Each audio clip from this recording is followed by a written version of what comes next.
Hvala vam lijepa.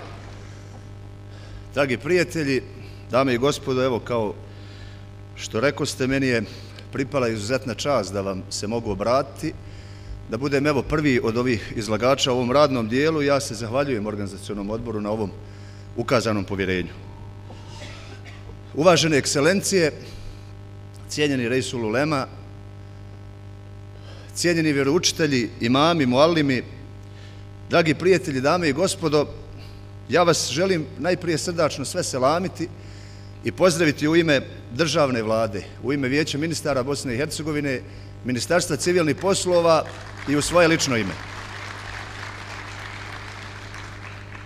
Prije svega zahvaljujem se vjeroučiteljima, nastavnicima koji podučavaju i obrazuju našu djecu. Ovaj častan i odgovoran posao važan je za sve nas i posebno me raduje da ste se udružili i okupili u ovolikom broju na prvom kongresu vjeroučitelja islamske vjeronauke Bosne i Hercegovine kako biste potvrdili vaše zalaganje za pozitivne vrijednosti unutar demokratskog modernog društva kakvom naša država teži. Okupili smo se da s ovog mjesta ponovo kažemo da vjeronauka zaista nije prijetnja nikome.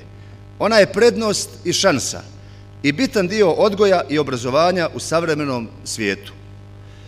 Mi se kao društvo moramo osloniti na postavke i preporuke istaknutih institucija i međunarodnih dokumenata koji su usaglašeni u pogledu postojanja neutralnog, nedoktriniranog obrazovanja u oblasti sociologije, historije i kulture religija te vjeronauke, a zbog očekivanja da ono bude značajan doprinos religijskoj toleranciji, uzajamnom poštovanju i osnov za kontinuirani međureligijski dijalog, što je od izuzetnog značaja za našu zemlju. Nadalje, mi kao zemlja moramo težiti univerzalnim vrijednostima, naročito kad su u pitanju slobode i ljudska prava. Što se tiče EU konteksta, tu postoji više rezolucija i preporuka Vijeća Evrope i Vijeća ministara Evropske unije koji tretiraju pitanje izučavanja religija u državnim školama.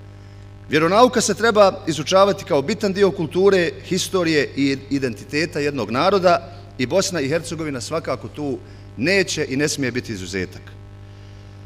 Kad govorimo o vjerskom obrazovanju u državnim školama, vidljivo je da nema tog edukativnog sistema koji sebi može da priušti ignorisanje uloge religija i vjeronauke u historiji i kulturi. Nepoznavanje u ovoj oblasti može dovesti do stvaranja negativnih stereotipa, a u svojim ekstremnim oblicima može dovesti do mržnje, sukoba i nasilja, što nedavna historija jasno pokazuje. Sve je rašireniji konsenzus da je znanje o religijama i vjeronauka važan dio kvalitetnog obrazovanja koji može da promoviše demokratsko društvo. Očito je da strategije za obilaženja javnog diskursa o poziciji vjere ne doprinose stabilnom društvu, jer griješimo ako ne prepoznajemo značaj vjere u životu bosansko-hercegovačkog čovjeka i ako izbjegavamo raspravu o tome kako pomiriti vjeru i modernu pluralnu demokratiju u kojoj živimo i kojoj težimo.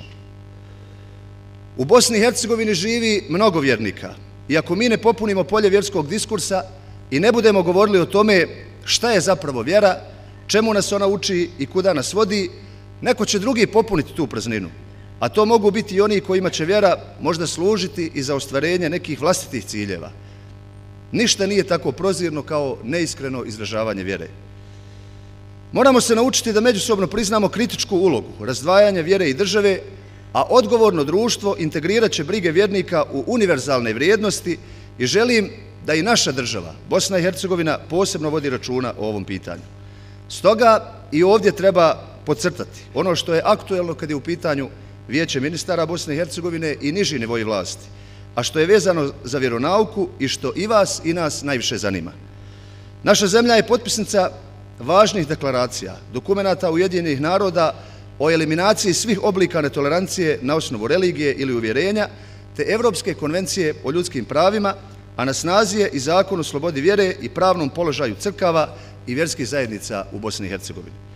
Kao što vam je poznato, BiH ima ugovor s katoličkom i pravoslavnom crkvom, a također u toku su i aktivnosti na potpisivanju ovakvog ugovora i sa islamskom zajednicom. Vijeće ministara je u skladu sa spomenutim Zakonom o slobodi vjere i pravnom položaju crkava i vjerskih zajednica a uvažavajući mišljenja nadležnih organa i ministarstava u smislu obezbeđenja jedinstvenog pravnog okvira u kojem će sve crkve i vjerske zajednice u Bosni i Hercegovini djelovati i biti izjednačene u pravima i obavezama bez ikakve diskriminacije, izradilo prijedlog osnova za vođenje pregovora sa islamskom zajednicom, a radi zaključivanja osnovnog ugovora u skladu sa predloženim zaključcima. Prije 20 dana Vijeće je formiralo i tim za vođenje pregovora sastavljen od resornih ministarstava, a u kojeg trebaju i već su dosad i uključeni predstavnici islamske zajednice, te se očekuje da ovaj konačan razgovor započne uz uvažavanje sugestija i stavova posebno predstavnika islamske zajednice. Ono što vam mogu i sa ovoga ovdje mjesta reći, da ću se i lično založiti da se ovaj proces maksimalno ubrza, a siguran sam i da će i ovaj kongres i zaključci vjeroučitelja pomoći da vjeronauka dobije tretman kakav zaslužuje.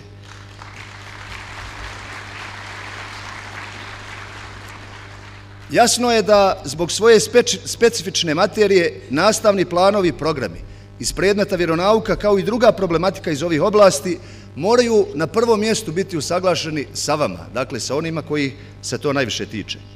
Sretan sam također što su ovdje sa nama i ljudi koji su se istinski borili, ja bih rekao samo radili pošteno i ispravno svoj posao za ravnopravan status vjeronauke, koji su kao zastupnici u Skupštini kantona Sarajevo pomogli da se vjeronauka očuva, da se održi, i ja im i ovom prilikom odajem priznanje i čestitam. I iz tog, kao iz brojnih drugih primjera, vidljivo je, ja sam uvjeren da niko od vas ne traži ništa više od onoga što mu pripada.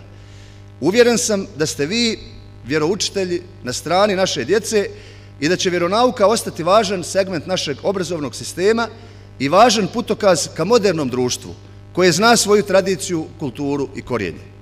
U tom smislu posmatram i ovaj današnji skup i stoga želim još jednom iskazati svoju punu podršku ka tom cilju.